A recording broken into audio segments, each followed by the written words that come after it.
ഞാൻ മണി. എന്റെ പേര് ആദിത്. ഞങ്ങൾ മണ്ണുത്തി വെറ്ററിനറി കോളേജിലെ 3ാം വർഷ വിദ്യാർത്ഥികളാണ്.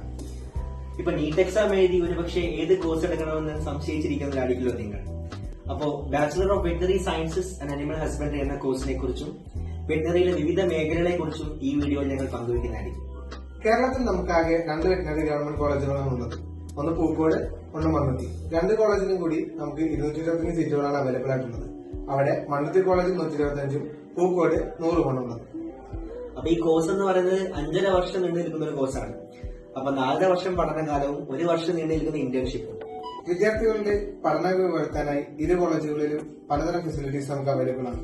അതിൽ ക്ലിനിക്കൽ പ്രാക്ടീസേഴ്സിന്റെ എക്സ്പോഷർ കൂട്ടാൻ വേണ്ടി TVCCകൾ, അതായത് ടീച്ചിങ് വെറ്ററിനറി ക്ലിനിക്കൽ കോംപ്ലക്സസ്, കൂടാതെ ലൈബ്രറികൾ, അതേപോലെ തന്നെ വിവിധ ഇനം ഫാമുകൾ, cattle, sheep, pig, goat, small animals, പൗൾട്രിയിൽ തന്നെ താറാവ്, വാത്ത, ടർക്കി, എമു പോലെയുള്ള പക്ഷികളുടെ ഫാമുകൾ സ്ഥാപിച്ചിട്ടുണ്ട്.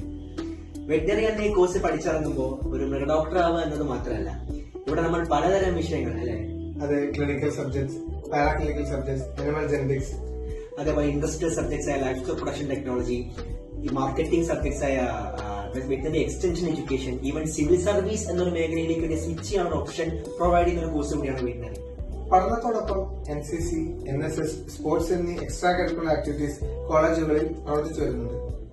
അപ്പൊ വെറ്ററിനറിയുടെ വിവിധ മേഖലകളെ കുറിച്ചും അതിലൂടെയുള്ള ജോലി സാധ്യതകളെ കുറിച്ചും SFI വെറ്റിന്റെ ഭാഗമായി തുടർ വീഡിയോകളിലെ നമ്മൾ പറയുന്നതായിരിക്കും.